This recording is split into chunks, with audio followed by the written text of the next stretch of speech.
ভোরের সময় সঙ্গে আছি আমি মার্জিয়া শ্রেয়া। দিনক্ষণ ঠিক না হলেও অচিরেই বাংলাদেশ ভারতের মধ্যে আনুষ্ঠানিক দ্বিপাক্ষিক বৈঠক হবে বলে জানিয়েছেন পররাষ্ট্রমন্ত্রী ডক্টর হাসান মাহমুদ। তিনি জানান, জুলাইয়ে আবারও ভারত সফর করতে পারেন প্রধানমন্ত্রী শেখ হাসিনা। এদিকে সোমবার সকাল থেকেই একগুচ্ছ সৌজন্য সাক্ষাতে অংশ নেন প্রধানমন্ত্রী। শ্রীলঙ্কার প্রেসিডেন্ট, ভারতের ইউনিয়ন মন্ত্রী সহ গান্ধী পরিবারের সদস্যরাও দেখা করেন শেখ হাসিনার সঙ্গে। পুরো কর্মসূচি নিয়ে দিল্লিতে ব্রিফ করেন ডক্টর হাসান মাহমুদ। নয়াদিল্লি থেকে বিস্তারিত জানাচ্ছেন সুব্রত আচার্য। নরেন্দ্র মোদীর শপথ অনুষ্ঠানে যোগ দিতে প্রধানমন্ত্রী শেখ হাসিনা এখন দিল্লিতে। রাষ্ট্রীয় আনুষ্ঠানিকতা রোববার শেষ হলেও ব্যস্ততার রেশ যেন কাটে না বঙ্গবন্ধু কন্যার। নয়াদিল্লির চাণক্যপুরীর আইটিসি হোটেলে সোমবার প্রধানমন্ত্রী শেখ হাসিনার সঙ্গে দেখা করতে আসেন ঐতিহাসিক গান্ধী পরিবারের সদস্যরা। আলাপচারিতায় ছিলেন ভারতের জাতীয় কংগ্রেসের চেয়ারপারসন সোনিয়া গান্ধী, ছিলেন কংগ্রেস নেতা রাহুল গান্ধী ও তার পরিবারের অন্যতম সদস্য প্রিয়াঙ্কা গান্ধীও। পুরনো সম্পর্কের দীর্ঘদিনের স্বজন সুরিতকে পেয়ে যেন অনেকটাই আবেগ আপ্লুত শেখ হাসিনা। প্রায় আধ ঘন্টা আলোচনা শেষে হোটেল থেকে বিদায় নেন সোনিয়া, রাহুল ও প্রিয়াঙ্কা। এ সময় উপস্থিত সাংবাদিকদের প্রশ্নের জবাবে পররাষ্ট্রমন্ত্রী ডক্টর হাসান মাহমুদ বলেন, ভারত বাংলাদেশ শীর্ষ পর্যায়ে দ্বিপাক্ষিক বৈঠক অনুষ্ঠিত হবে। Next month I don't know, because next month Prime Minister is going to Brazil and also to might be Argentina, so I don't know exactly, but it was initially planned next month Prime Minister would come to India. It was initially planned. I don't know exactly, I mean, when the bilateral visit might take place, but it will take place. এর আগে স্থানীয় সময় সকালে প্রধানমন্ত্রীর হোটেলে তার সঙ্গে সৌজন্য সাক্ষাৎ করেন শ্রীলঙ্কার প্রেসিডেন্ট রনিল বিক্রমাসিংহে। এ সময় বাংলাদেশের কৃষি ও পর্যটন খাতে শ্রীলঙ্কাকে বিনিয়োগের আহ্বান জানান। কৃষি এবং ট্যুরিজম ক্ষেত্রে সহযোগিতা, কিভাবে বাংলাদেশে ট্যুরিজমের ক্ষেত্রে শ্রীলঙ্কার ইনভেস্টমেন্ট আসতে পারে সে নিয়ে আলোচনা হয়েছে, কারণ শ্রীলঙ্কা ট্যুরিজমের ক্ষেত্রে আমাদের চেয়ে অনেক এগিয়ে। এরপর প্রধানমন্ত্রীর সঙ্গে সৌজন্য সাক্ষাৎ করেন মোদী সরকারের ইউনিয়ন মিনিস্টার সুব্রমণিয়াম জয়শঙ্কর। বিভিন্ন বিষয় নিয়ে এ সময় আলোচনা হয় দেশটির পররাষ্ট্রমন্ত্রীর দায়িত্ব সামলে আসা জয়শঙ্করের সঙ্গে। প্রধানমন্ত্রী নরেন্দ্র মোদীর শপথ অনুষ্ঠানে সরকার প্রধান শেখ হাসিনার উপস্থিতি সৌহার্দ্যপূর্ণ কূটনৈতিক সম্পর্কের বার্তা দিল বলেই সাড়া মিলছে বিভিন্ন মহলে। সুব্রত আচার্য, সময় সংবাদ, নয়াদিল্লি, ভারত। মোদীর সরকার গঠনের মধ্যে দিয়ে ঢাকা নয়াদিল্লির সম্পর্ক আগামীতে আরও গভীর হবে বলে আশাবাদ দুই দেশের তরফ থেকেই। নয়াদিল্লিতে রাজকীয় শপথ অনুষ্ঠানের পর একান্ত বৈঠক করেছেন প্রধানমন্ত্রী নরেন্দ্র মোদী এবং শেখ হাসিনা।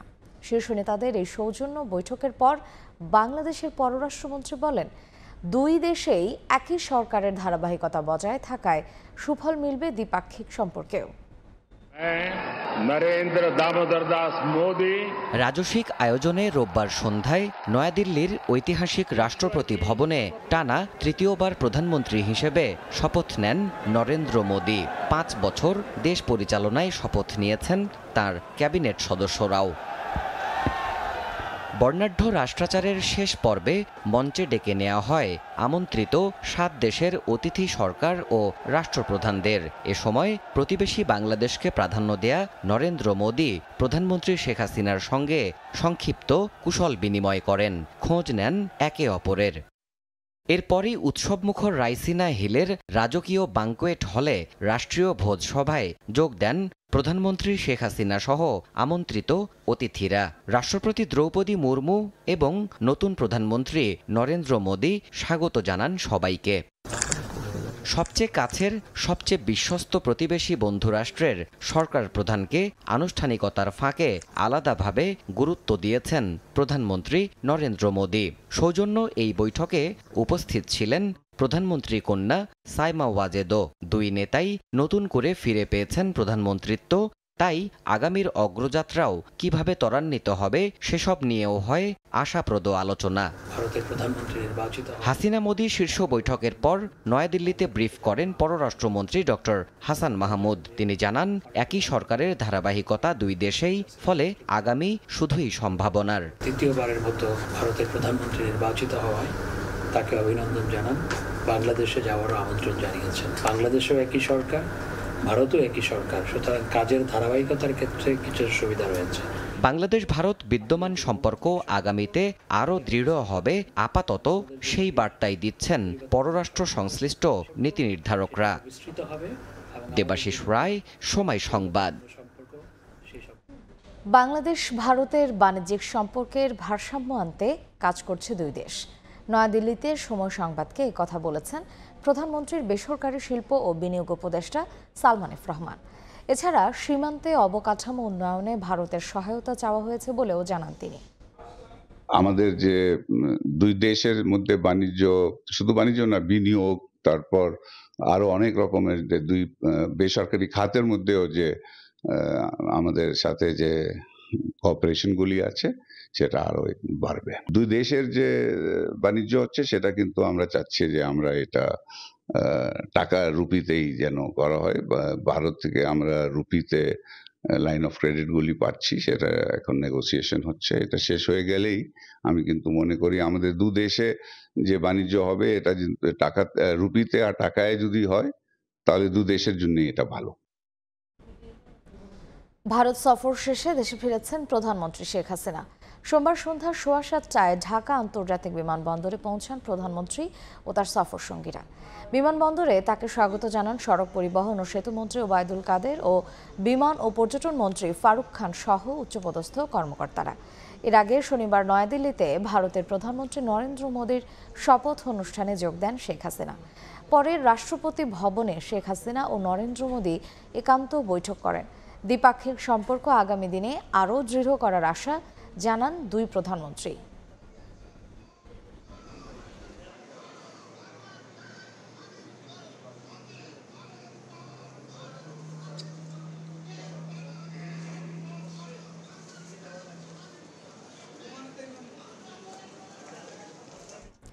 ভারতের নতুন সরকারকে বাংলাদেশের জনগণের প্রত্যাশা অনুযায়ী ভূমিকা রাখার আহ্বান জানিয়েছেন বিএনপি মহাসচিব মির্জা ফখরুল ইসলাম আলমগীর। সোমবার দুপুরে ঢাকা রিপোর্টার্স ইউনিটিতে আলোচনা সভায় তিনি অভিযোগ করেন, আওয়ামী লীগ দেশের স্বার্থ বিকিয়ে দিয়ে নতজানু হয়েছে। এদিকে আওয়ামী লীগ সাধারণ সম্পাদক জানিয়েছেন, ভারতের নতুন সরকারের সঙ্গে আলাপ আলোচনার পর প্রধানমন্ত্রীর সংবাদ সম্মেলনে বিস্তারিত জানাবেন।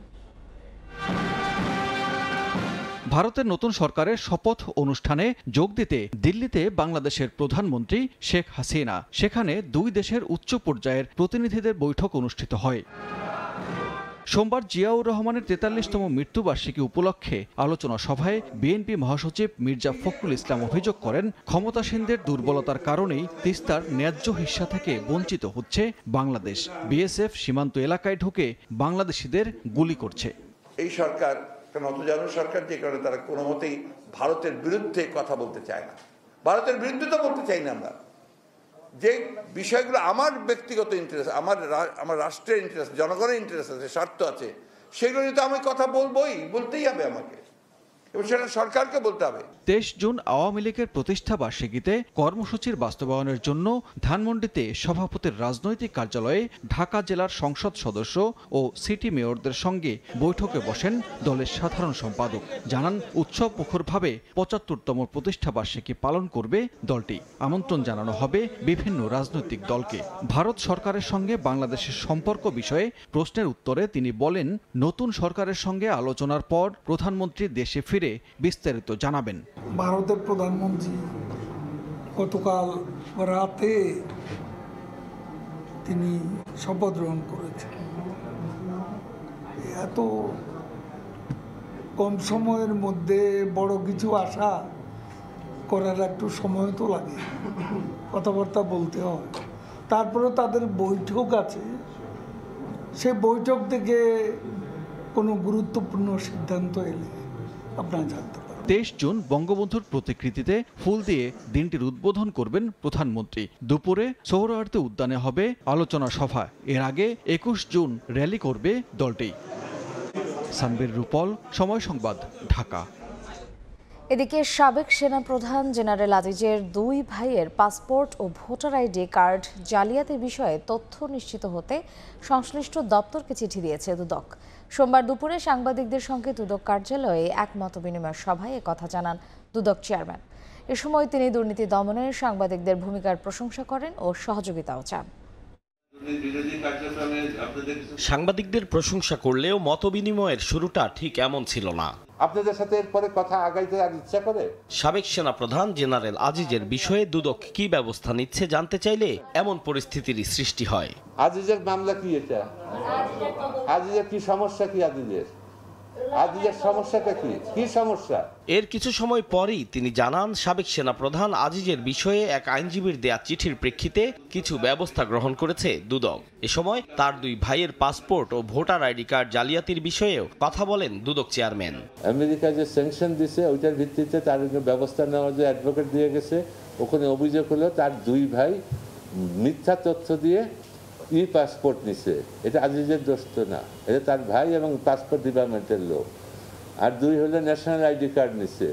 সেটা আমরা সত্যতা যাচাইয়ের জন্য দুই সংস্থাকে লিখে পাঠাই দিছি। এর আগে বেনজির ও তার পরিবার কোথায় আছে, কোথা থেকে চিঠি পাঠিয়েছে তা জানতে চাইলে দুদক চেয়ারম্যান জানান, তার এক প্রতিনিধি দুদকে এসে চিঠি দিয়ে গেছে। গেটে দিয়ে গেছে জনৈক ব্যক্তি, তার নাম পড়েছে আমরা জানি না। আবেদনটা গ্রহণ হবে কি হবে না ওইটা বিবেচ্যের বিষয় না। আমাদের বিষয় হলো যে প্রথম তারিখে না আসলে তাকে আরেকটা সুযোগ দেওয়া যায়, শতকরা 100 জনকে সে ওই বিবেচনায় তাকে দেওয়া হয়েছে সময়। এই জিনিসটা নিয়ে আপনারা কয়দিন যাবত যে পেঁচাইতেছেন আপনারা, হ্যাঁ, এটা তার তো আবেদনও লাগে না। এ সময় দুদক থেকে তথ্য না পাওয়ার বিষয়ে সংস্থাটির ঊর্ধ্বতন কর্মকর্তাদের প্রয়োজনীয় পদক্ষেপ নেওয়ার আহ্বান জানান সাংবাদিকরা। এর আগে 2020-21 সালে দুর্নীতি বিরোধী প্রতিবেদন প্রকাশে দুদক মিডিয়া অ্যাওয়ার্ড প্রদান করা হয়। প্রিন্ট, অনলাইন ও ইলেকট্রনিক মিডিয়া ক্যাটাগরিতে মোট 12 জন সাংবাদিক পুরস্কার পান। আতাউর কাউসার, সময় সংবাদ, ঢাকা। দেশের বিচার বিভাগের ইতিহাসে প্রথম গণমাধ্যমের সামনে আপিল বিভাগের এজলাস কক্ষে বসে বিশেষ অধিবেশন। এতে অংশ নেন সর্বোচ্চ আদালতের উভয় বিভাগের বিচারপতি, সাবেক প্রধান বিচারপতি সহ অবসরপ্রাপ্ত বিচারপতিরা। অধিবেশন পরিণত হয় মিলন মেলায়। দেশের বিচার বিভাগের ইতিহাসে আজকে একটি নজিরবিহীন ঘটনা। দেশের সর্বোচ্চ আদালত সুপ্রিম কোর্টের এজলাসে ঢুকল গণমাধ্যমের ক্যামেরা। এটি কোনো মামলার বিচার কাজের দৃশ্য নয়, তাহলে কেন এত আয়োজন? সংস্কার শেষে নতুন আঙ্গিকে সাজানো হয়েছে সর্বোচ্চ আদালতের 1 নম্বর এজলাস। সোমবার বিকেলে যার দুয়ার খোলেন প্রধান বিচারপতি সহ আপিল বিভাগের বিচারপতিরা। এরপর শুরু হয় বিশেষ অধিবেশন। এতে আপিল বিভাগ, হাইকোর্ট বিভাগ, সাবেক প্রধান বিচারপতি সহ অবসরপ্রাপ্ত বিচারপতিরাও অংশ নেন। ছিলেন আইনজীবীরাও। আদালত কক্ষে গণমাধ্যমের ক্যামেরার সামনে এমন অধিবেশন দেশের ইতিহাসে এটিই প্রথম। অধিবেশনের শুরুতেই কথা বলেন অ্যাটর্নি জেনারেল ও সুপ্রিম কোর্ট আইনজীবী সমিতির সভাপতি। বিচার বিভাগকে দুর্নীতির ছায়া থেকে মুক্ত রাখার আহ্বান জানান তারা। দুর্নীতি আমাদের বিচার বিভাগে ছায়া ফেলার চেষ্টা করছে। কার্যকর মনিটরিং, আধুনিকায়ন ও দৃঢ় টলারেন্স নীতি গ্রহণ করে দুর্নীতির এই ছায়া থেকে আমাদের বিচার বিভাগকে রক্ষা করতে হবে। সমাপনী বক্তব্যে অধস্তন আদালতের নানা সীমাবদ্ধতার কথাও তুলে ধরেন প্রধান বিচারপতি। হস্তক্ষেপ চান প্রধানমন্ত্রীর। বেশিরভাগ আদালতে বিচার প্রক্রিয়া পরিচালনায় বিচারক, আইনজীবী, আদালতের কর্মকর্তা কর্মচারী ও বিচার প্রার্থীরা অস্বস্তিতে ভুগছেন। সোমবারের পর আদালত কক্ষের ভেতরের এই দৃশ্য দেখানো যাবে না টেলিভিশনে, এমনকি সামাজিক যোগাযোগ মাধ্যমেও ভিডিও আপলোড বা ছবি পোস্ট করাও যাবে না বলেও মনে করিয়ে দেন প্রধান বিচারপতি। তবে ব্যক্তি উদ্যোগে সামাজিক যোগাযোগ মাধ্যম এবং ইন্টারনেটে এগুলো উপস্থাপন বা শেয়ার করা যাবে না। আফজাল হোসেন, সময় সংবাদ, ঢাকা। গত এক যুগে রেলের উন্নয়নে 1.5 লাখ কোটি টাকা ব্যয় হলেও ট্রেনের গতি বাড়েনি একটুও, বরং কমেছে বেশ কিছু রুটে। যাত্রীরা বলছেন শিডিউল বিপর্যয় আর ধীর গতির ভোগান্তিই নিত্যসঙ্গী তাদের। যোগাযোগ বিশেষজ্ঞরা বলছেন অপরিকল্পিত উন্নয়নেই কমেছে রেলের গতি। রেল মহাপরিচালক বলছেন উন্নয়নের সুফল পেতে অপেক্ষা করতে হবে আরও 5 থেকে 7 বছর। একটি ট্রেন যাত্রা শুরু করে তার গন্তব্যে কত ঘন্টায় পৌঁছাবে এবং ট্রেনটি কোন সেকশনে কত কিলোমিটার গতিতে চলবে তা ঠিক করে দেওয়া হয় এমন ওয়ার্কিং টাইম টেবিলের মাধ্যমে। আমাদের হাতে আছে 2023 সালে প্রণীত সর্বশেষ 53তম টাইম টেবিল এবং একই সঙ্গে রয়েছে 2011 সালে প্রণীত 47তম টাইম টেবিল। আমরা দেখতে চাই এই এক যুগে কোন সেকশনে রেলের গতি কত বাড়লো নাকি কমলো। দুটি টাইম টেবিল বিশ্লেষণ করলে দেখা যায় 12 বছর আগে ট্রেনের গতি যা ছিল তাই রয়ে গেছে, অথচ এই 12 বছরে রেলের উন্নয়নে খরচ হয়েছে 1.5 লাখ কোটি টাকা। বিপুল এই বিনিয়োগের কোনো প্রভাবই পড়েনি ট্রেনের গতিতে। 10 বছর আগে 4 ঘন্টা 4.5 ঘন্টা দিতাম, অন্য 4 ঘন্টা 4.5 ঘন্টা লাগে। আগে আমরা 5-6 ঘন্টা সিরিয়াল বসতে পারতাম, এখন 8 ঘন্টা 9 ঘন্টা রাখতে কোনো সময়। স্বল্প সময়ে বাড়ি যাওয়া তো দূরের কথা, এখনও ট্রেনের জন্য ঘন্টার পর ঘন্টা প্ল্যাটফর্মে যাত্রীদের অপেক্ষা করতে হয়। আর শিডিউল বিপর্যয় যেন পশ্চিমাঞ্চলের নিত্যদিনের সঙ্গী। রংপুর, কুড়িগ্রাম, লালমনিরহাট, বুড়িমারি এই 4টে গাড়ি প্রায় লেট। ম্যাক্সিমাম টাইমে 3 থেকে 4 ঘন্টা লেট হয়। আজকেও সেম, এটা 9টা 10-এ ছাড়ার কথা ছিল, এখন 11টা বেজে যাচ্ছে, এখনো মনে হয় ছাড়ার টাইম নেই। ট্রেনের জন্য ঘন্টার পর ঘন্টা ওয়েট করা লাগে যে কখন ট্রেন আসবে, কখন ট্রেন ছাড়বে, এটার কোনো নিশ্চয়তা নেই। ট্রেন চালকরা বলছেন টাইম টেবিলে যে গতিসীমা বেঁধে দেওয়া হয়েছে সে অনুযায়ী ট্রেন চলে না বেশিরভাগ রুটেই। ঝুঁকিপূর্ণ বিবেচনায় বেশ কিছু সেকশনে 10 থেকে 20 কিলোমিটার গতিতে ট্রেন চালাতে নির্দেশনা দেওয়া হয়েছে তাদের। ডেড স্টপ ওইটা হলো আপনি দাঁড়াবেন, দাঁড়ায় কোথাও 5 কিলোমিটার থাকে, কোথাও আবার 10 কিলোমিটার থাকে। জামালপুর থেকে সরিষাবাড়ি পর্যন্ত ওইখানে 30 কিলো, কোনো জায়গায় রেজিস্ট্রেশনের কারণে 10 কিলো পর্যন্ত হইতে পারে সর্বনিম্ন। যোগাযোগ বিশেষজ্ঞরা বলছেন যা দরকার তা না করে পরিকল্পনাহীন উন্নয়নের ফলে কমছে রেলের গতি। পুরাতন লাইনগুলি যদি সংস্কার করা যেত তাহলে পুরাতন লাইনগুলি তো আমরা গতি বাড়াতে পারতাম, কিন্তু সেই সংস্কার না করে শুধু নতুন নতুন প্রকল্পের পেছনে ছুটলে পুরাতন যে রেল লাইনগুলি আছে সেটা তো আরও ঝুঁকিপূর্ণ হয়ে উঠছে, তার গতি কমছে। তো সেটা তো আসলে আমাদের অভিলক্ষ্য হওয়া উচিত না। তবে কর্তৃপক্ষ বলছে চলমান প্রকল্পগুলো শেষ হলে কিছুটা গতি ফিরবে ট্রেনের চাকায়, তবে অপেক্ষা করতে হবে আরও 5 থেকে 7 বছর। হয়তো আরও 5-7 বছর পরে যখন এই ভালনারেবল পয়েন্টগুলো ডিটেক্ট হবে এবং সেগুলো রিপ্লেস হবে, তখন এটা আরও বেশি গতি বাড়বে বা এটার সুফল মানুষ পাবে। সারা দেশে রেলপথ রয়েছে 3000 কিলোমিটার, যার 63% ঝুঁকিপূর্ণ। নাজমুস সালেহী, সময় সংবাদ, ঢাকা। ভূ রাজনৈতিক কারণে তিস্তা এখন বড় ইস্যু হয়ে দাঁড়িয়েছে চীন ও ভারতের কাছে। এখন প্রশ্ন হলো কার বিনিয়োগে হতে যাচ্ছে তিস্তা মহাপরিকল্পনা। কেননা চীনের পর এই প্রকল্পে বিনিয়োগের আগ্রহ দেখিয়েছে ভারতও। তবে গবেষকরা বলছেন চীন ভারতে দ্বন্দ্বে কোনোভাবেই যেন এই প্রকল্প বাধাগ্রস্ত না হয়, সে কারণে যে দেশই আগে বিনিয়োগ করতে চায় সেটি গ্রহণ করা উচিত। একই সাথে সমানভাবে তিস্তা চুক্তি বাস্তবায়নেও কূটনৈতিক তৎপরতা অব্যাহত রাখতে হবে। শাকিল মাহমুদের ক্যামেরায় নাজমুল ইসলাম নিশাতের রিপোর্ট। একসময় যে তিস্তার উপর ভর করে জীবন জীবিকার রসদের যোগান হতো উত্তরের কোটি মানুষের, এখন সেই তিস্তাই মহা সর্বনাশের কারণ। বছর জুড়ে ভাঙ্গন, প্লাবন আর পরিচর্যার অভাবে তিস্তা এখন বিধ্বংসী রূপ ধারণ করেছে। গতি পরিবর্তন করে বন্যায় আগ্রাসী হয় আর খরায় পানির অভাবে মরুকরণে রূপ নেয়। ফলে হুমকিতে পড়েছে কৃষি, জীববৈচিত্র্য, বাড়ছে বাস্তুচ্যুত মানুষের সংখ্যা। প্রায় 2-3 কিলোমিটার ভাঙতেছে, 1000 জিও ব্যাগ ফেলাইছে, এটা দিয়ে কোনো কাজ হয় না। দিকে গতবার থেকে ভাঙতে ভাঙতে এবং তো এই দূর পর্যন্ত এসে গেছে। প্রত্যেকটা মানুষ প্রত্যেকটা রাত জেগে থাকে, কারণ কাছারের উপরেই তাদের বাড়ি, এখন যে কোনো সময় ভেঙে যেতে পারে। 2022 সালে চীনের একটি প্রতিনিধি দল তিস্তা সফরে আসেন। এ সময় তারা তিস্তা মহাপরিকল্পনা বাস্তবায়নে বিনিয়োগ ও কারিগরি সব ধরনের সহায়তা দিতে আগ্রহ প্রকাশ করেন। তবে নানা কারণে প্রকল্পের কাজ শুরু হয়নি। আর গেল মাসের 9 মে ভারতের পররাষ্ট্র সচিবের বাংলাদেশ সফরে গুরুত্ব পায় তিস্তা। তিস্তা বহুমুখী প্রকল্পে বিনিয়োগ করতে চায় ভারত, এমন আগ্রহের কথাও জানানো হয়। তবে অধিকার কর্মীরা বলছেন উন্নয়ন সহযোগী যে দেশেই তিস্তা মহাপরিকল্পনায় বিনিয়োগ করতে চায় সেটি বাংলাদেশের গ্রহণ করা উচিত। কেউ যদি অর্থ দেয় স্বল্প সুদে এবং কারিগরি সক্ষমতায় যদি দ্রুততর সময় এটা করতে পারে, সেই কাজটি আমাদের দাবি। আর নদী গবেষকদের মতে বিনিয়োগ যারাই করুক, তিস্তা পানি বন্টন চুক্তি সমাধান না হলে তা কোনো কাজে আসবে না। ভারত তারা যদি এখানে অর্থ বিনিয়োগ করে কোনো অসুবিধা নেই, কিন্তু সবার আগে চাই তিস্তার পানি বন্টন চুক্তি ন্যায্য হিসার ভিত্তিতে। বাংলাদেশ অংশে 115 কিলোমিটার তিস্তার 100 কিলোমিটারই চরম ঝুঁকিতে। ফলে দীর্ঘ সময় ধরে নদী পাড়ের বাসিন্দাদের যে দাবি তিস্তা শাসন ও মহাপরিকল্পনা বাস্তবায়ন, তার কোনো বিকল্প নেই বলছেন অধিকার কর্মীরা। নাজমুল ইসলাম নিশাত, সময় সংবাদ, রংপুর। বৃষ্টি আর উজানের ঢলে বাড়ছে ব্রহ্মপুত্র নদের পানি, একই সঙ্গে বেড়েছে ভাঙন।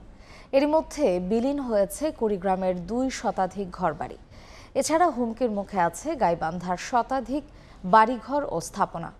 তীরের অনেক বাসিন্দা সরিয়ে নিচ্ছেন তাদের বাড়িঘর, তবে শিগগিরই ভাঙন রোধে ব্যবস্থা নেওয়ার কথা জানিয়েছে সংশ্লিষ্ট মন্ত্রণালয়। ভাঙছে নদীর তীর, বিলীন হচ্ছে জনপদ। ধীরে ধীরে নদী পাড়ের মাটি মিশে যাচ্ছে স্রোতের সঙ্গে। পানি বাড়ার সঙ্গে সঙ্গে ব্রহ্মপুত্র নদীর তীরে শুরু হয়েছে ভাঙন। কুড়িগ্রামের রৌমারী, উলিপুর ও চিলামারী উপজেলার অন্তত ১২টি স্থানে তীব্র ভাঙনের মুখে বাসিন্দারা। এরই মধ্যে বিলীন হয়েছে ২ শতাধিক ঘরবাড়ি। তীরের অনেক বাসিন্দা সরিয়ে নিচ্ছেন তাদের বাড়িঘর। ভিটেমাটি হারিয়ে দিশেহারা তারা। কোনে যামু কোনে না যামু কোনো স্থান নাই। নিজের জমি জমা সব নদীতে গেছে, অন্যের জায়গায় রয়েছি। বলটা না ভালো কাম হবে না, আর নদী মিশিংতে খুঁজে রাখবো। গত এক সপ্তাহ ধরে ব্রহ্মপুত্রের ভাঙন শুরু হয়েছে গাইবান্ধার ফুলছড়ি উপজেলার এরেন্ডাবাড়ি ইউনিয়নে। এরই মধ্যে নদী বিলীন হয়েছে বেশ কয়েকটি বসতবাড়ি ও ফসলি জমি। হুমকির মুখে আছে শতাধিক বাড়িঘর ও স্থাপনা। আমাদের বাড়ি ছিল ওই দিকে, ভাঙতে ভাঙতে ভাঙতে ভাঙতে ওই সাইডে গেছি। আতঙ্কের ভিতরে আছে যে আমরা এই ভাঙন শুরু হলে আমরা যাবো কই, আমাদের থাকার কোনো জায়গা নাই। সম্প্রতি দুর্গত এলাকাগুলো পরিদর্শন করেন পানি সম্পদ প্রতিমন্ত্রী। শিগগিরই ভাঙন রোধে ব্যবস্থা নেওয়ার আশ্বাস তার। আমরা এই সমস্ত এই প্রকল্পগুলো আমরা যত দ্রুততার সঙ্গে পাস করে আমরা কাজ চাই শুরু করতে, যাতে করে এই এলাকার নদী ভাঙন এলাকার লোকজনের মুখে হাসি ফুটাতে পারে। গাইবান্ধায় নদীর ভাঙনের কবলে আছে 9টি এলাকা, আর ভাঙন রোধে কুড়িগ্রামে চলছে 12 কিলোমিটার ব্রহ্মপুত্রের তীর রক্ষা কাজ। শামিমা শাম্মী, সময় সংবাদ। নিয়ম না মেনে মাঝখানে বিদ্যুতের খুঁটি রেখেই চলছে ঠাকুরগাঁও পৌরসভায় ড্রেন নির্মাণের কাজ। বিষয়টি ঠিকাদারের সঙ্গে দর কষাকষিতে তা আটকে আছে বলে জানায় পৌর কর্তৃপক্ষ। যদিও এ নিয়ে দায় সারা বক্তব্য বিদ্যুৎ বিভাগের। আর চলমান কাজ নিয়ে ক্ষোভ বাসিন্দাদের। সুমন হোসেনের ছবিতে জিয়াউর রহমান বকুলের রিপোর্ট। মাঝখানে বিদ্যুতের খুঁটি রেখেই চলছে ড্রেন নির্মাণের কাজ। খুঁটিগুলো কাছাকাছি থাকায় পানি প্রবাহে প্রতিবন্ধকতা সৃষ্টি হচ্ছে।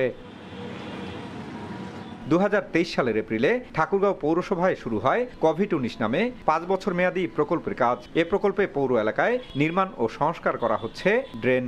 এলাকাবাসীর অভিযোগ, নিয়মনীতির তোয়াক্কা না করেই তড়িঘড়ি করে চলছে নির্মাণ কাজ। নেসকোর আওতাধীন বিদ্যুতের খুঁটি না সরিয়েই চলছে কাজ। পিলারগুলো যদি আপনার না সরানো হয় তাহলে এই ড্রেন নির্মাণটা কোনো যুক্তিগত আমি দেখি না। ড্রেনের যে ব্যবস্থাপনা এটা কিন্তু প্রয়োজন আছে, কিন্তু ড্রেনটা সঠিক হওয়া উচিত। অপরিণত বিষয় না, অপরিণত বলতে কোনটা যে আমার পরিকল্পনায় আমি এটা একটা দিন থাকবো, এটা না, এটা সমন্বয় হচ্ছে না। তবে প্যানেল মেয়র জানান, খুঁটি সরানোর উদ্যোগ নেওয়া হলেও ঠিকাদারের সঙ্গে দর কষাকষিতে তা আটকে আছে। এটা বেশি দিনের সমস্যা না, নেসকোর সাথে পৌর কর্তৃপক্ষ বসলে এটা দ্রুত সমাধান হয়ে যাবে। ক্যামেরার সামনে এ নিয়ে কথা বলতে রাজি না হলেও নেসকোর নির্বাহী প্রকৌশলী জানান, খুঁটি সরিয়ে নিতে পৌর কর্তৃপক্ষকে ঠিকাদারের সাথে সমন্বয় করা হয়েছে। আমাদেরকে চিঠি দিচ্ছি, ওনারা বলতেছে যে আমাদের কিছু কমে করে দেন। আমি আবার ঠিকাদারকে ডিরেক্ট মিট করাই দিচ্ছি। আপনি ঠিকাদারের সাথে কথা বলে নেন, ঠিকাদারের যে কয় টাকা লেবার কস্টিং হয় ওইটা দিয়ে আপনি করে নিন। পৌর কর্তৃপক্ষের তথ্য মতে কবরস্থানের সীমানা প্রাচীর, ওয়াকওয়ে, আরসিসি ড্রেন নির্মাণ সহ প্রকল্পটির ব্যয় ধরা হয়েছে 10,23,00,000 টাকা। জিয়াউর রহমান বকুল, সময় সংবাদ, ঠাকুরগাঁও। গাইবান্ধায় বিভিন্ন অপরাধের ঘটনায় জব্দ রয়েছে হাজারো মোটরযান। দিনের পর দিন খোলা আকাশের নিচে নষ্ট হচ্ছে এসব যানের যন্ত্রপাতি। মামলা নিষ্পত্তি না হওয়ায় প্রকৃত মালিকদের কাছে হস্তান্তর বা নিলামেও তোলা যাচ্ছে না বলে জানায় পুলিশ। আতাউল হক সাগরের ছবি ও বিপ্লব ইসলামের তথ্য নিয়ে রিপোর্ট। বিভিন্ন ব্র্যান্ডের অসংখ্য নামি দামি মোটরসাইকেল পড়ে আছে খোলা আকাশের নিচে। শুধু মোটরসাইকেল নয়, রয়েছে জরাজীর্ণ microbus, private car, pickup van, truck, CNG autorickshaw, easy bike সহ অন্যান্য যানবাহন। রোদ বৃষ্টিতে বছরের পর বছর একই স্থানে পড়ে থেকে নষ্ট হচ্ছে এসব যানবাহন।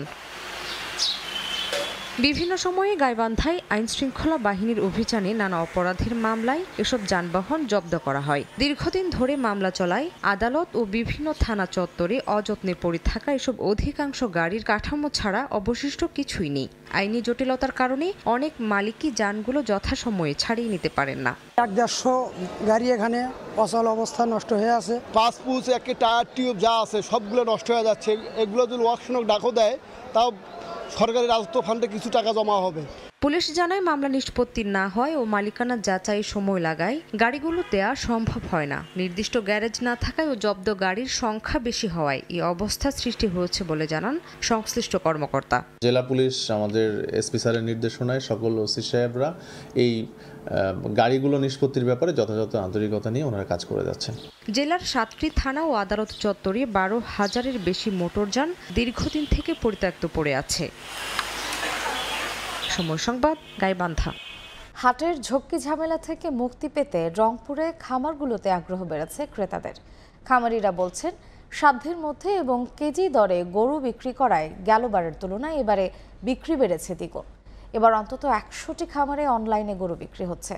রেদওয়ান হিমেলের রিপোর্ট, ছবি তুলেছেন তারিকুল ইসলাম।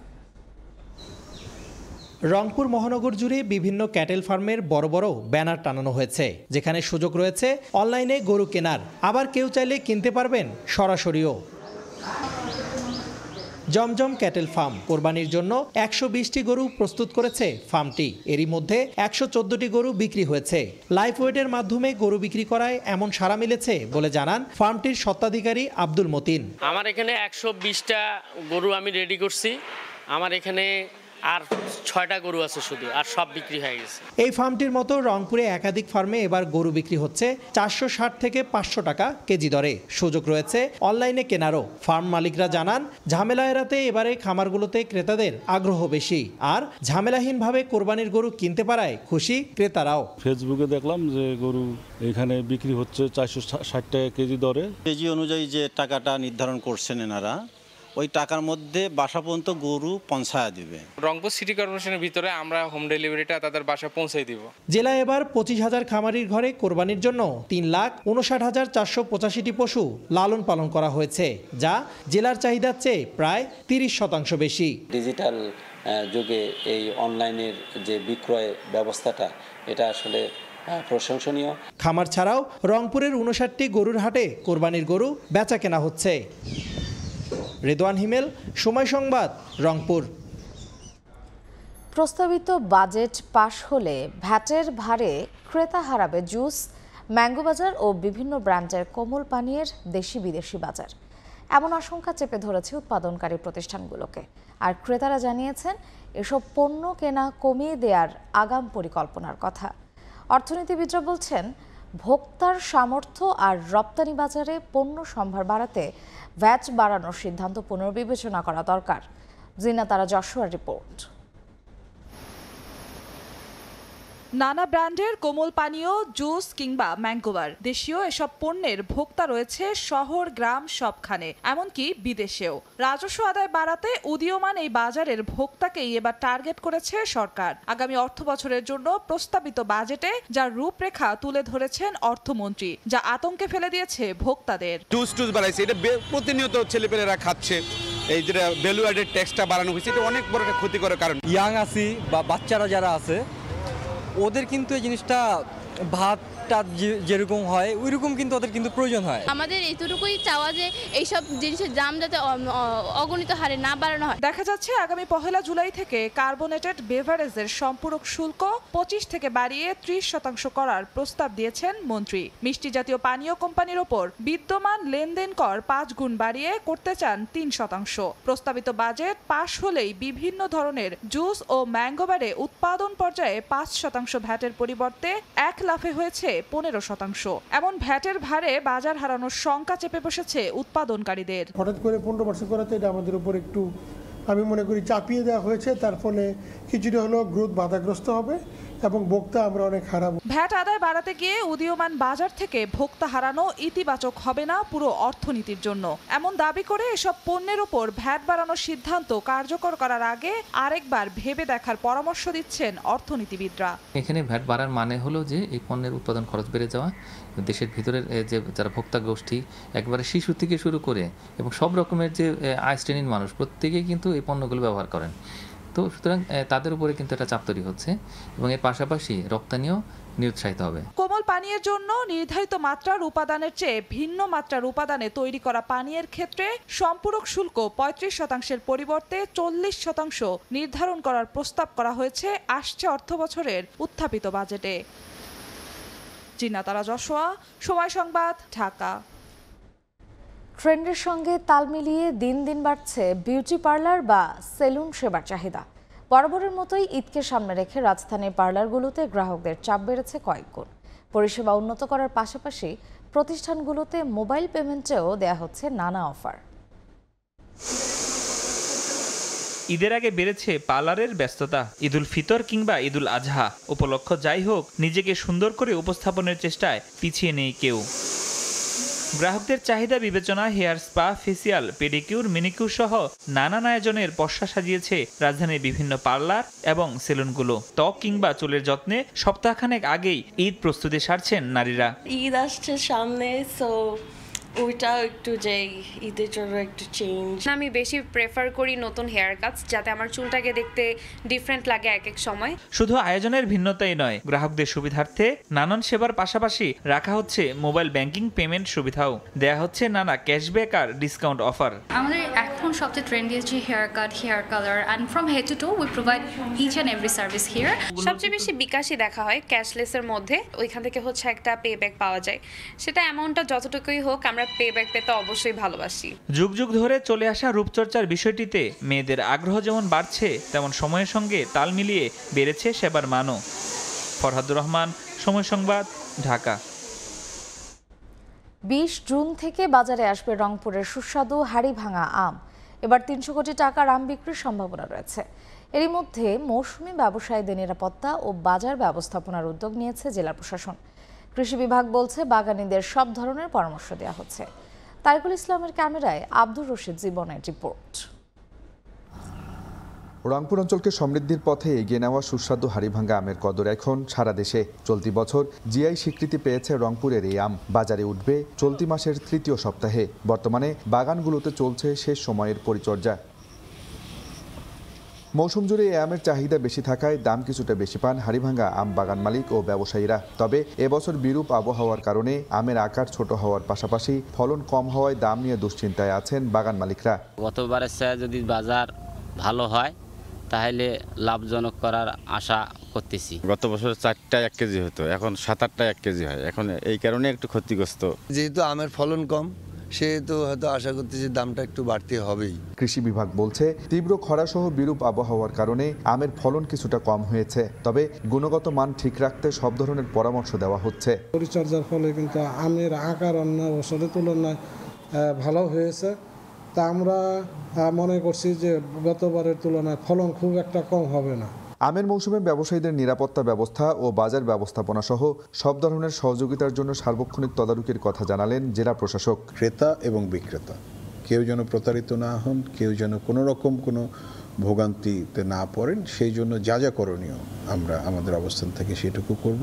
জেলার 1910 হেক্টর জমির বাগানে হাড়িভাঙ্গা আমের উৎপাদন লক্ষ্যমাত্রা ধরা হয়েছে প্রায় 30,000 মেট্রিক টন, যার বাজার মূল্য 250 থেকে 300 কোটি টাকা।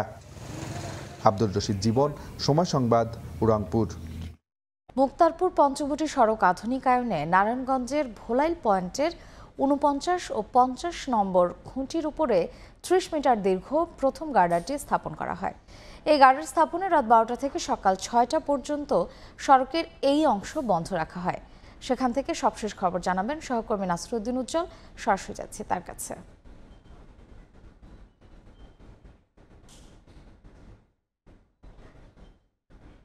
বলছেন যে প্রতিটি গার্ডারের ওজন কিন্তু 50 টন ওজনের এবং পরপর 3টি গার্ডার স্থাপন করা হয়েছে, আপনারা দেখতে পাচ্ছেন। এবং এইভাবে কিন্তু প্রতিদিন এই গার্ডার স্থাপন করা হবে এবং পাশে যে গার্ডার বসবে সেই খুঁটিগুলো কিন্তু একটু আগেই আমরা দেখেছি যে ঘষে মেজে তৈরি রাখা হয়েছে এবং এই 3টি গার্ডারের পাশে দুপাশে কিন্তু আরো 3টি গার্ডার বসবে এবং এই গার্ডারগুলো কিন্তু বিশেষ ট্রেনে করে পঞ্চবটিতে এই প্রকল্প এরিয়া রয়েছে, সেই প্রকল্প এরিয়া থেকে বিশেষভাবে তৈরি করা হয়েছে। সেখান থেকে কিন্তু এখানে আনার পরে আবার আরেকটি যে হাইড্রোলিক ট্রেন, সেই ট্রেনে কিন্তু এই 50 টন ওজনের যে গার্ডার সেটি তুলে আনা হয় এবং একের পর এক গার্ডার তৈরি রাখা হয়েছে, সেগুলো কিন্তু এখানে বসবে এবং এ পর্যন্ত তারা বলছেন যে 1488 গার্ডার এখানে বসানো হবে। সেই লক্ষ্যে কিন্তু নির্মাণ কাজ চলছে এবং এই যে 30 মিটার দীর্ঘ যে 3টি গার্ডার বসেছে, এরকম কিন্তু 9 রকমের গার্ডার রয়েছে বিভিন্ন লেভেলে খুঁটির দূরত্ব অনুযায়ী, এবং সেগুলো কিন্তু সর্বনিম্ন কিন্তু 17 মিটার এবং সর্বোচ্চ 43 মিটারের গার্ডার রয়েছে। এই প্রকল্পটি বাস্তবায়িত হলে কিন্তু এই নারায়ণগঞ্জ এবং মুন্সিগঞ্জের 15 লক্ষাধিক মানুষ সরাসরি উপকৃত হবেন, এবং রাজধানী ঢাকার সাথে যে মুন্সিগঞ্জের সহজ যোগাযোগ সেটি স্থাপিত হবে। সরাসরি ছিলাম নারায়ণগঞ্জে। সাবেক আইজিপি বেনজিরের ব্যাংক অ্যাকাউন্ট হঠাৎ খালি হলো কিভাবে তা জানতে ফাইন্যান্সিয়াল ইন্টেলিজেন্স ইউনিটকে জিজ্ঞাসাবাদ করার কথা বললেন বিশিষ্ট অর্থনীতিবিদ ওয়াহিদউদ্দিন মাহমুদ।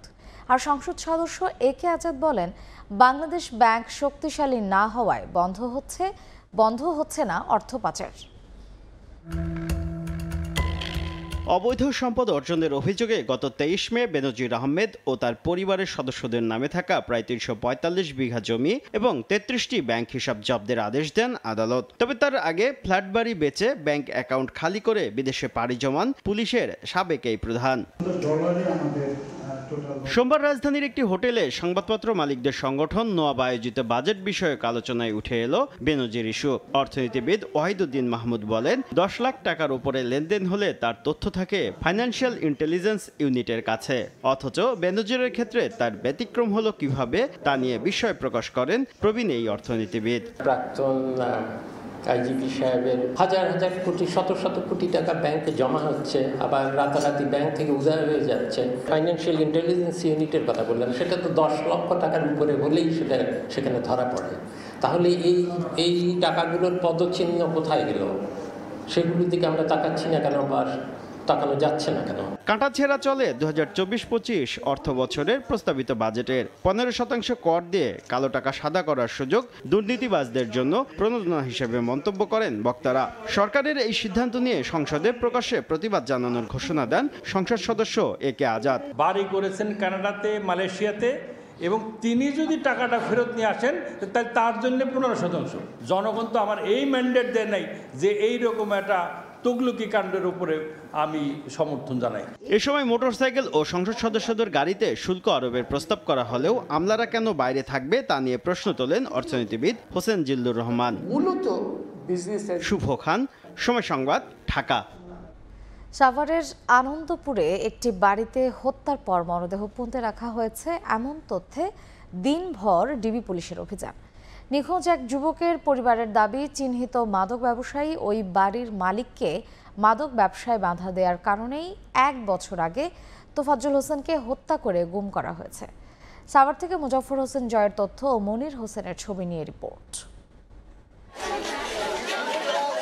সাভারের আনন্দপুর এলাকায় মাদক ব্যবসায়ী স্বপনের দোতলা বাড়ি ঘিরে স্থানীয় জনতার কৌতূহল। বাড়িটির মেঝে খুঁড়ে অনুসন্ধান চালায় গোয়েন্দা পুলিশ।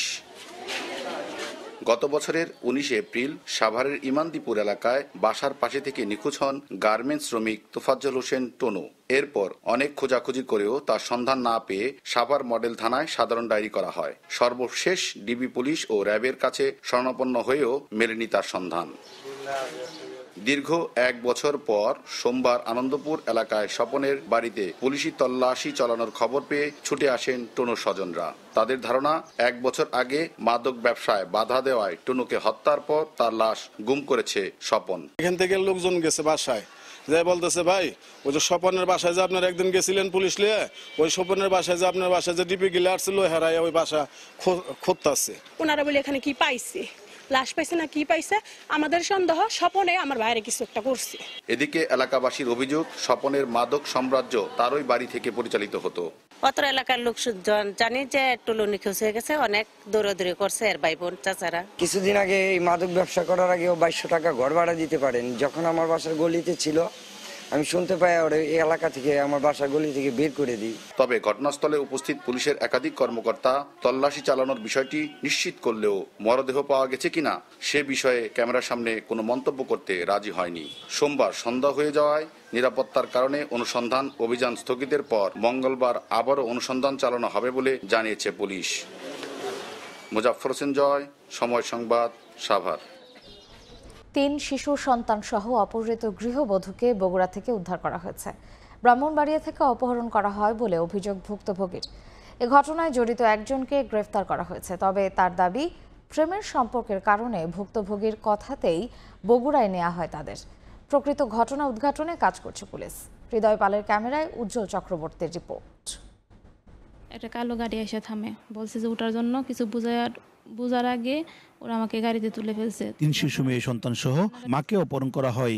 বাবার বাড়িতে বেড়াতে এসে অপহরণের শিকার হন তারা। পরে পরিবার থানায় অভিযোগ করলে অভিযানের নামে আইনশৃঙ্খলা বাহিনী তথ্য প্রযুক্তি সহায়তায় সন্ধান মেলে বগুড়া সদরে। সেখানে পুলিশ গিয়ে ভাড়া বাড়ি থেকে 3 সন্তান সহ গৃহবধূকে উদ্ধার করে। উদ্ধার হওয়া গৃহবধূর দাবি, অপরিচিত মেহেদী হাসান সহ 2 ব্যক্তি তাকে ও তার সন্তানদের অচেতন করে অপহরণ করে। এই ঘটনায় জড়িত মেহেদীকে গ্রেপ্তার করা হয়। ওরা আমাকে গাড়িতে তুলে ফেলছে। তোলার পরে আমি কান্নাকাটি করতেছি যে কে আপনাদেরকে আমি চিনি না। 2 জন লোক ছিল। পরে ওরা আমাকে খুব ভয় দেখাইছে যে আমার বাচ্চাগুলোকে মেরে ফেলবে, আমাকে মেরে ফেলবে। তবে গ্রেপ্তারকৃত মেহেদী হাসান জানান, ফেসবুকে পরিচয়ের পর প্রেমের সম্পর্ক গড়ে উঠলে আত্মহত্যার হুমকি দিয়ে বগুড়া নিয়ে যেতে চাপ দেয় গৃহবধূ ঋতু। অপহরণের ঘটনা সঠিক নয় বলে দাবি তার। তার সম্মতি ছিল, সম্মতি ছাড়া তো যাইতো না। আমি ওকে অনেক বোঝাইছি, তারপরেও সে শোনেনি। অনেক ভয় দেখাতো আমাকে যে না আসলে আত্মহত্যা করবে। রহস্য উদ্ঘাটনে তদন্ত চলছে বলে জানায় পুলিশ। মূল যে আসামি সে গ্রেপ্তার হয়েছে, আর অন্য কেউ জড়িত আছে কিনা এই ব্যাপারে আমরা তদন্ত করতেছি। জড়িত পাইলে আমরা তাদেরকেও গ্রেপ্তারের জোরালো চেষ্টা করব। ব্রাহ্মণবাড়িয়া আখাউড়া দ্বিজয়পুর গ্রামের আতাউর রহমান ভূঁইয়ার সঙ্গে 1 যুগ আগে বিয়ে হয় গৃহবধূ খালেদা আক্তার ঋতুর। তাদের ঘরে 10 বছরের মেয়ে তাবাসসুম আক্তার, 7 বছরের তানিশা আক্তার ও 5 বছরের মেয়ে হুমায়রা আক্তার। উজ্জ্বল চক্রবর্তী, সময় সংবাদ, ব্রাহ্মণবাড়িয়া। চট্টগ্রামের পতেঙ্গায় মোটরসাইকেলের সাইলেন্সারের অতিরিক্ত শব্দ কেন্দ্র করে কথা কাটাকাটির জেরে ছুরিকাঘাতে এক যুবককে হত্যার ঘটনায় 7 জনকে গ্রেফতার করেছে পুলিশ। কিশোর গ্যাংয়ের সদস্যরাই এই হত্যাকাণ্ডের সঙ্গে জড়িত বলে জানিয়েছেন পুলিশের ঊর্ধ্বতন কর্মকর্তারা। বিস্তারিত পার্থপ্রতিম বিশ্বাসের রিপোর্টে। মোটরসাইকেলের সাইলেন্সারের অতিরিক্ত শব্দ হওয়া নিয়ে কথা কাটাকাটি, এর জেরে চট্টগ্রামের পতেঙ্গায় যুবককে ছুরিকাঘাতের ঘটনায় পুলিশের হাতে গ্রেফতার হয়েছেন 7 জন। ঘটনার মূল কারণ জানতে সোমবার সকালে পুলিশের চট্টগ্রাম বন্দর জোনের উপকমিশনারের কার্যালয়ে নেওয়া হয় তাদের। তখন নিজেদের নির্দোষ দাবি করে দোষারোপ করেন একে অপরকে। ঘটনার দিন রাতে কয়েকজন মদ্যপ অবস্থায় ছিল বলেও জানায় পুলিশ। ওরা 15 জন একসাথে চেয়ারে বসে গোল করে ড্রিঙ্ক করতেছে, তখন 4 জন আমরা ওই সাইডে, তখন দেখতেছি হুলস্থুল মারামারি চলতেছে। কোথায় পাইছে তারা? ওদের কাছে ছিল, ওরা স্বীকার করছে এরকমই ওদের কাছে ছিল। এগুলো চিন্তাকারী। পুলিশ জানিয়েছে, ঘটনার তদন্তে নেমে পতেঙ্গা এলাকা থেকে প্রথমে আটক করা হয় 5 জনকে। তাদের দেয়া তথ্য অনুযায়ী মামলার প্রধান 2 আসামি জাহিদ ও মোবারককে গ্রেফতার করা হয় কোতোয়ালি এলাকা থেকে। এটা আমি মনে করি এক ধরনের সামাজিক অবক্ষয়, যে কেউ কাউকে রেসপেক্ট না করা, এই ধরনের অসহনশীলতার একটা পরিবেশ আমাদের সমাজে তৈরি হয়েছে। আমরা এটা দেখব যে তারা কোনো রাজনৈতিক ছত্রছায়া আছে কিনা। এই ঘটনায় পতেঙ্গা থানায় মামলা করেছেন নিহত মনিরুজ্জামান রাফির মা। দোষীদের দৃষ্টান্তমূলক শাস্তির দাবি জানিয়েছেন স্বজনরা। আমার ছেলেকে মারলো নিয়ে, ছেলে তো কোনো দোষ করে নাই, আমার ছেলে সন্তানিষ্ঠ ছেলে। মূল্যবোধের অভাবের কারণে এই অবস্থা হচ্ছে দেশের। অবশ্যই বিচার চাই, কঠোর শাস্তি হওয়ার জন্য যারা এই কাজটা করছে। গত রোববার ভোর 4:30টায় কোরবানির পশুর হাটে গরু দেখা শেষে বন্দুকে নিয়ে পতেঙ্গায় ঘুরতে গিয়েছিলেন একটি পোশাক কারখানার কর্মী মনিরুজ্জামান রাফি। পথে তাদের মোটরসাইকেলের সাইলেন্সারের শব্দ অতিরিক্ত দাবি করে থামতে বলেন স্থানীয় কয়েকজন। এরপর শুরু হয় কথা কাটাকাটি। এক পর্যায়ে রাফি ও তার বন্ধু রাফসানকে মারধরের পর করা হয় উপর্যুপরি ছুরিকাঘাত। হাসপাতালে নিলে রাফিকে মৃত ঘোষণা করেন চিকিৎসক। পার্থপ্রতিম বিশ্বাস, সময় সংবাদ, চট্টগ্রাম। অসহায়, দরিদ্র ও ছিন্নমূল মানুষ এখন আর খোলা আকাশ কিংবা পরের জমিতে নয়, বসবাস করবেন আপন ঠিকানায় নিজের ঘরে।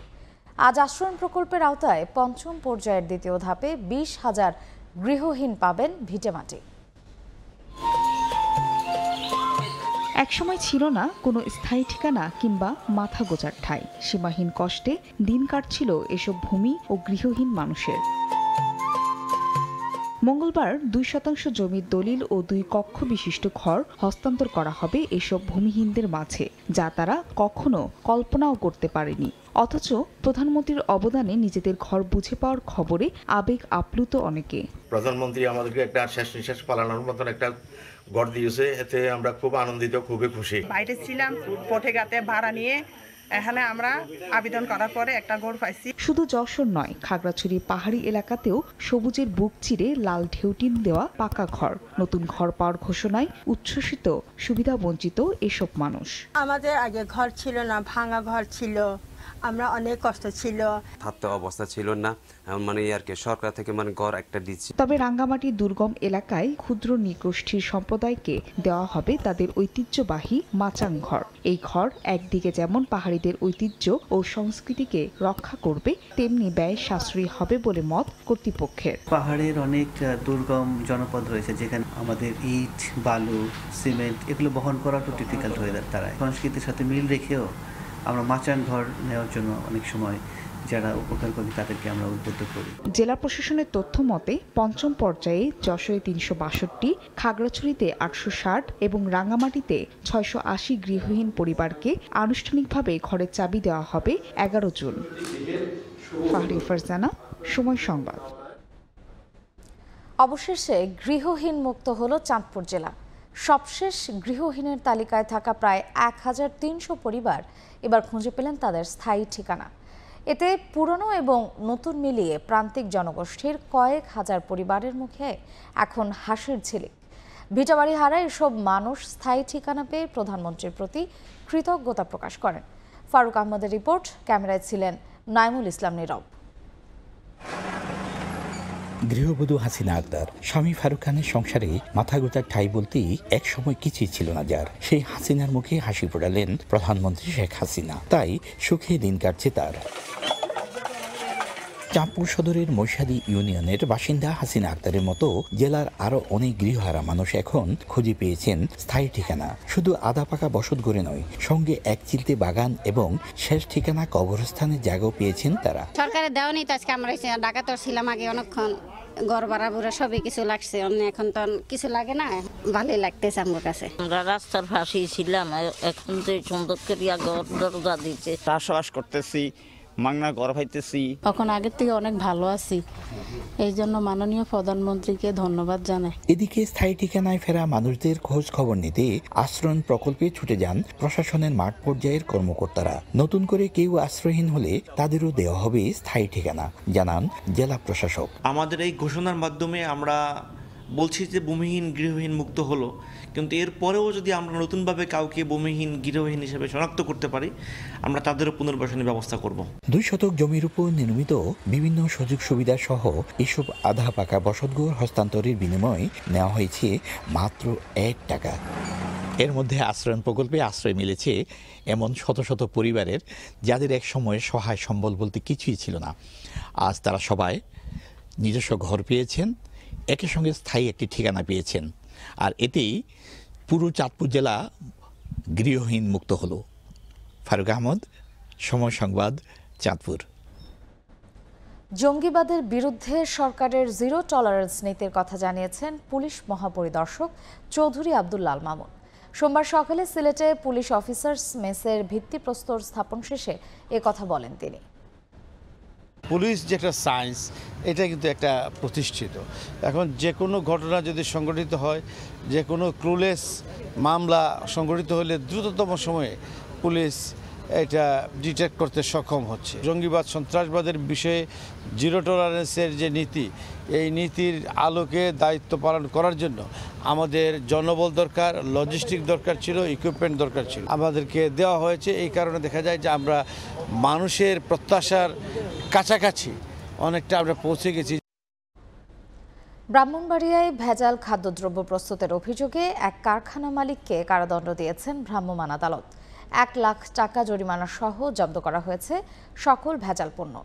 সোমবার দুপুরে শহরের খৈয়াসার এলাকায় সাইফুল ফুড প্রোডাক্টের 2টি কারখানায় অভিযান চালায় ভ্রাম্যমাণ আদালত। সেখানে বিএসটিআই এর সিল নকল করে অনুমোদিত রাসায়নিক ব্যবহার করে শিশু খাদ্য, জুস সহ বিভিন্ন ধরনের খাদ্যদ্রব্য তৈরির প্রমাণ মেলে। জেলা প্রশাসনের ম্যাজিস্ট্রেট তৌহিদুল ইসলাম অর্থদণ্ড সহ 10 দিনের বিনাশ্রম কারাদণ্ড প্রদান করেন। অভিযানে 2টি কারখানায় উৎপাদিত সকল পণ্য বাজেয়াপ্ত করা হয়।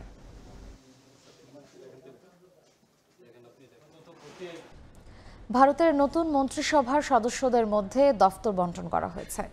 অর্থ, স্বরাষ্ট্র, পররাষ্ট্র ও প্রতিরক্ষা মন্ত্রণালয় নিজেদের হাতে রেখেছে বিজেপি। স্বরাষ্ট্রমন্ত্রীর দায়িত্বে এবারও থাকছেন অমিত শাহ। প্রতিরক্ষার দায়িত্ব রাজনাথ সিং এর হাতে, আর পররাষ্ট্রমন্ত্রী হিসেবে এস জয়শঙ্করের ওপরই আবারও আস্থা রেখেছেন প্রধানমন্ত্রী নরেন্দ্র মোদী। অন্যদিকে এনডিএর শরিক দলগুলো পেয়েছে 11টি মন্ত্রণালয়। রোববার টানা তৃতীয়বারের মতো ভারতের প্রধানমন্ত্রী হিসেবে শপথ নেন নরেন্দ্র মোদী। নতুন মন্ত্রিসভায় কারা থাকছেন কয়েকদিন ধরে চলা সেই গুঞ্জনও পরিষ্কার হয়ে যায় এদিন। শপথ নেন 72 মন্ত্রী, যাদের মধ্যে 30 জন পূর্ণমন্ত্রী, প্রতিমন্ত্রী 36 জন আর দফতরবিহীন প্রতিমন্ত্রী আছেন 5 জন। এবার জানা গেল কে সামলাবেন কোন মন্ত্রণালয়। 4 গুরুত্বপূর্ণ মন্ত্রণালয়ের একটিও শরিকদের ছাড়েনি বিজেপি। অর্থ, স্বরাষ্ট্র, পররাষ্ট্র ও প্রতিরক্ষা মন্ত্রণালয় নিজেদের হাতে রেখেছে নরেন্দ্র মোদীর দল। স্বরাষ্ট্রমন্ত্রীর দায়িত্ব সামলাবেন অমিত শাহ। প্রতিরক্ষা মন্ত্রণালয় এবারও থাকছে রাজনাথ সিং এর হাতে। পররাষ্ট্রমন্ত্রী হিসেবে এস জয়শঙ্করের ওপরই আবারও আস্থা রেখেছেন মোদী। গুরুত্বপূর্ণ এই 3 মন্ত্রণালয়ের মতো দেশটির অর্থমন্ত্রীর পদেও আসেনি পরিবর্তন। নতুন সরকারেও অর্থ মন্ত্রণালয় সামলাবেন নির্মলা সীতারমণ। এছাড়া বিজেপি সভাপতি জেপি নাড্ডা স্বাস্থ্য ও পরিবার কল্যাণমন্ত্রী হয়েছেন।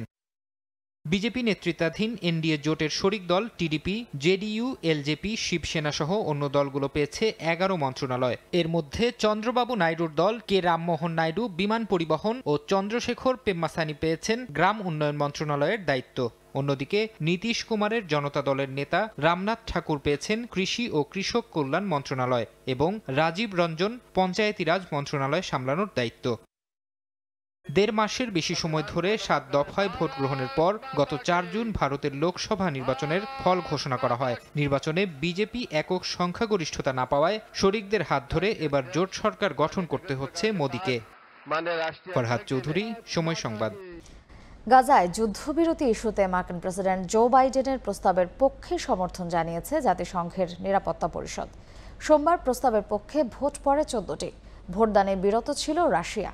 এদিকে যুদ্ধবিরতি চুক্তিতে রাজি করাতে হামাসকে চাপ দিতে মধ্যপ্রাচ্যের দেশগুলোর প্রতি আহ্বান জানিয়েছেন মার্কিন পররাষ্ট্রমন্ত্রী। এদিনও ইসরায়েলি বাহিনীর হামলায় হতাহত হয়েছেন অনেকে।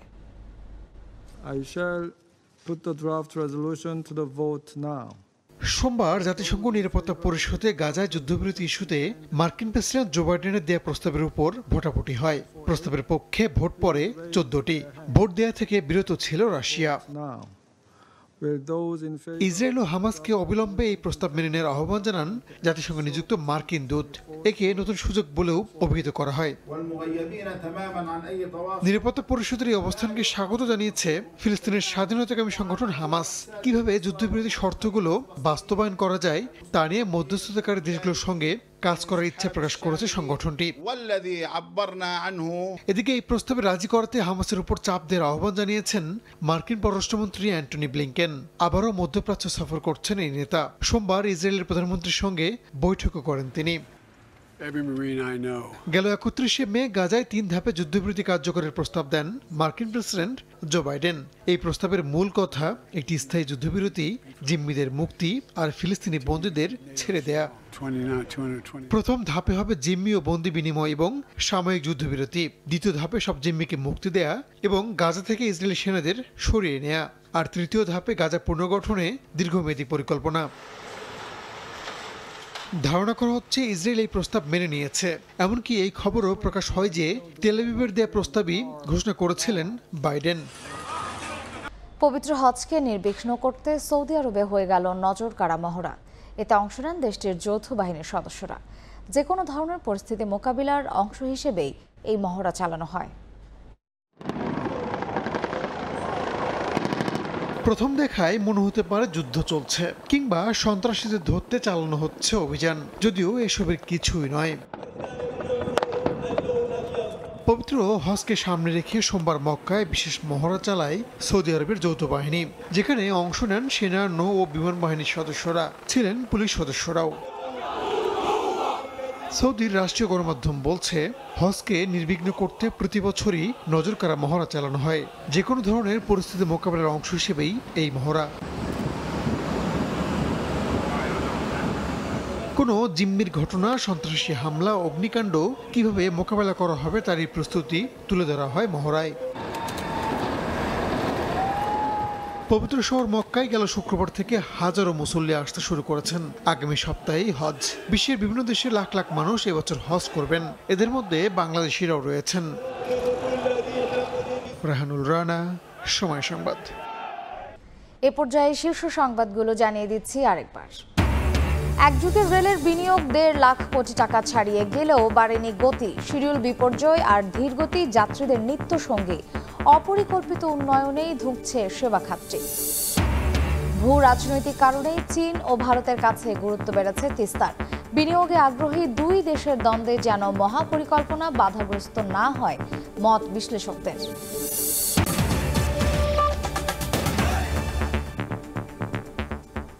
এই ছিল ভোরের সময়। এরপর দেখবেন সকালের সময়। আপনাদের সঙ্গে থাকবেন মনির হোসেন। ধন্যবাদ শ্রেয়া।